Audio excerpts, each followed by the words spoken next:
জুলাই আগস্টের গণহত্যা মামলায় সাবেক প্রধানমন্ত্রী শেখ হাসিনা সহ ৪৬ জনের বিরুদ্ধে ওঠা অভিযোগের তদন্ত ১ মাসের মধ্যে শেষ করার নির্দেশ দিয়েছেন আন্তর্জাতিক অপরাধ ট্রাইব্যুনাল।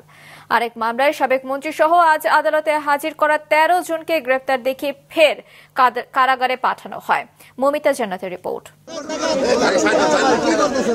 কঠোর নিরাপত্তায় সকাল ১০টার আগে থেকে প্রিজন ভ্যান থেকে একে একে নামানো হয় ডাক্তার দীপুমণি, ফারুক খান, শাহজাহান খান, আনিসুল হক, রাশেদ খান মেনন, কামাল আহমেদ মজুমদার, গোলাম দস্তগীর, সাবেক বিচারপতি শামসুদ্দিন চৌধুরী মানিক, হাসানুল হক ইনু, তৌফিকি ইলাহি চৌধুরী, সালমান এফ রহমান, সাবেক সচিব জাহাঙ্গীর আলম ও জুনায়েদ আহমেদ পলককে।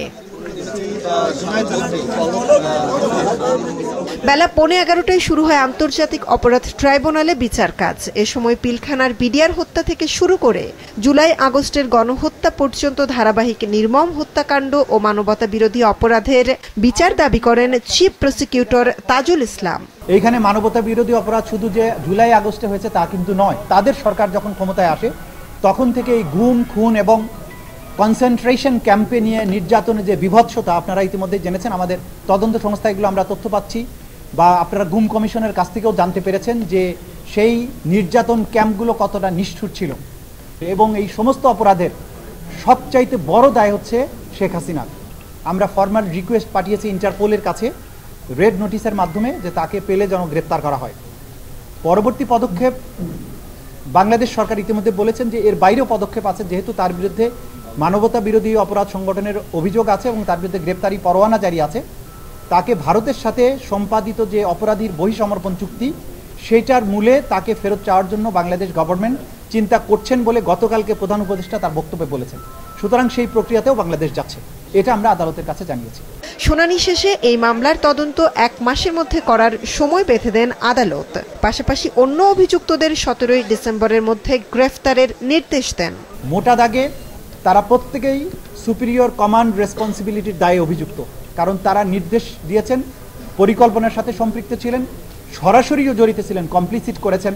স্বরাষ্ট্র সচিব, স্বরাষ্ট্রমন্ত্রী তারা সরাসরি সম্পৃক্ত ছিলেন নির্দেশনা দেয়াতে।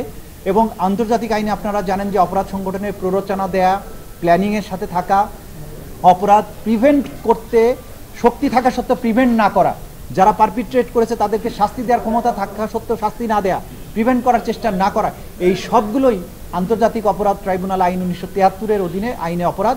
এই অপরাধের দায় এই প্রত্যেক আসামির উপরে আছে, সেটা আমরা আদালতকে জানিয়েছি।